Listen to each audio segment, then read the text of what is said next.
नमस्कार, DS पोर्टलमध्ये आपले स्वागत आहे. येवल्यात अहिंसेचा जागर. महावीरांच्या मिरवणुकीला भाविकांचा उत्स्फूर्त प्रतिसाद. महावीर की जय अशा जयघोषाने आज येवला शहर भक्तिमय झाले आहे. भगवान महावीर जन्म कल्याणक महोत्सवाचे सकल जैन समाजाच्या वतीने आज येवल्यात अत्यंत मंगलमय वातावरणात भव्य मिरवणूक काढण्यात आली. पारंपरिक पेहरावातील महिला आणि तरुण स्थानिक जैन मंदिरापासून या सोहळ्याला प्रारंभ झाला. हातात धर्मध्वज आणि मुखात महावीरांचे नाव घेत आबालवृद्ध या सोहळ्यात सहभागी झाले.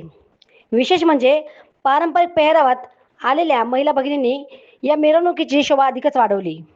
मिरवणुकीचे मुख्य आकर्षण ठरले ते म्हणजे भगवान महावीरांची प्रतिमा असलेला देखणा चांदीचा रथ. बैलजोडीने ओढल्या जाणाऱ्या या रथाचे दर्शन घेण्यासाठी येवलेकरांनी रस्त्याच्या दुतर्फा मोठी गर्दी केली होती.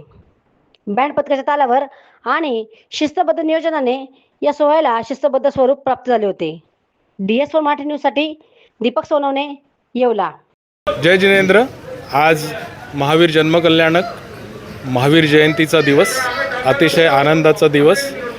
आज येवल्यात सकल जैन बांधवांतर्फे एक रथयात्रा काढून, शोभायात्रा काढून महावीर स्वामींनी जो संदेश दिला, जिओ और जिने दो, त्या धर्तीवर सर्वांनी जिओ और जिने दो हा संदेश पाळून अहिंसा परमो धर्म हे व्रत मानून हा संदेश सर्वीकडे आम्ही देण्याचा प्रयत्न करत आहोत आणि तो सर्वांनी पाळावा अशी सर्वांना विनंती करत आहोत. महावीर जयंतीच्या सर्वांना खूप खूप शुभेच्छा.